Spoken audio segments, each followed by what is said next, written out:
saan masasaksihan, kapatid na William, ayon sa Biblia, ang tunay na pagbabago? Ganito po mababasa natin na pahayag po ng banal na kasulatan sa aklat po ng Apokalipsis sa 21. Ang talata po ay 5 at 1 hanggang 4.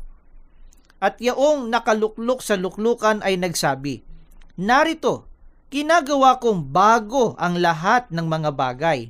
At sinabi niya, "Isulat mo, sapagkat ang mga salitang ito ay tapat at tunay. At nakita ko ang isang bagong langit at ang isang bagong lupa, sapagkat ang unang langit at ang unang lupa ay naparam, at ang dagat ay wala na.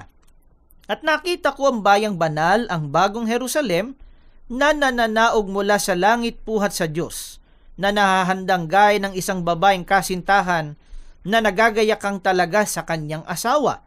At narinig ko ang isang malakas na tinig na mula sa luklukan na nagsasabi, "Narito ang tabernakulo ng Diyos ay nasa mga tao, at siya'y mananahan sa kanila, at sila'y magiging mga bayan niya, at ang Diyos din ay sa kanila, at magiging Diyos nila. At papahiring niya ang bawat luha sa kanilang mga mata, at hindi na magkakaroon ng kamatayan, hindi na magkakaroon pa ng dalamhati o ng pananambitan man, o ng hirap pa man, ang mga bagay ng una ay naparam na."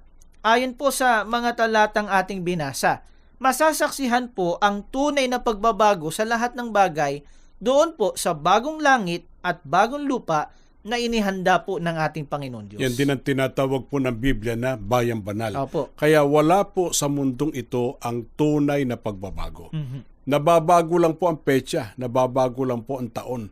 Pero lahat ng nangyayari, sabi nga sa binasa natin, nangyari na, hindi pa tayo tao. Opo. At anuman ang pinanukala po ng tao, sabihin pang natupad ng mga ito, meron pong araw ng paghuhukom na masusunog ang buong sanlibutan, ang langit, ang lupa, gawang nasa langit, gawang nasa lupa, masusunog po yan.